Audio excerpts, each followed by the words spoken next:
Terungkap fakta mengejutkan saat penggerebekan markas KKB pimpinan Fernando Warabai di Kampung Sasawa, Kepulauan Yapen.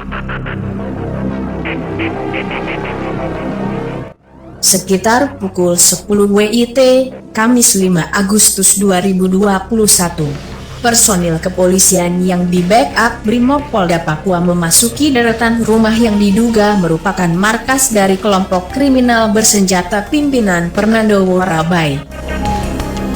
Tiba-tiba terdengar bunyi tiang jaringan listrik yang dipukul seseorang. Suasana kampung langsung berubah menjadi sunyi senyap. Beberapa saat kemudian terdengar lagi bunyi yang sama, suasana kampung semakin sunyi dan mencekam.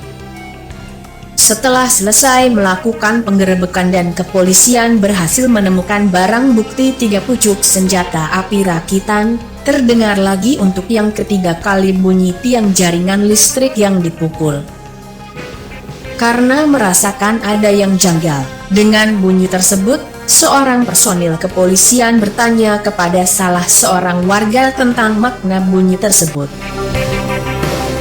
Ternyata bunyi tiang jaringan listrik tersebut adalah tanda atau aba-aba yang sudah disepakati bersama oleh para anggota kelompok kriminal bersenjata dan simpatisannya di wilayah kampung tersebut.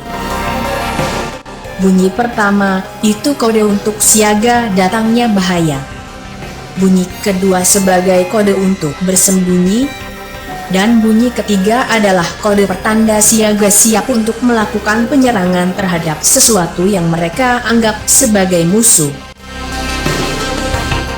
Karena saat itu bunyi dimaksud sudah terdengar untuk yang ketiga kalinya, warga tersebut memberi saran agar anggota kepolisian segera keluar dari lokasi. Ketika Bapak dong kasih bunyi listrik, dia tanya saya, "Bapak, kenapa listrik bunyi 3 kali?" Saya bilang, "Pak, kalau listrik bunyi, itu sudah Bapak dong siaga 1 di areal Bapak punya itu sudah siaga 1. Jadi pasukan mau masuk boleh, mau masuk, dan Bapak pasukan tarik mundur saja.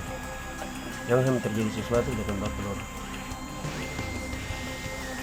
Itu yang saya sampaikan untuk pasukan yang kemarin tadi.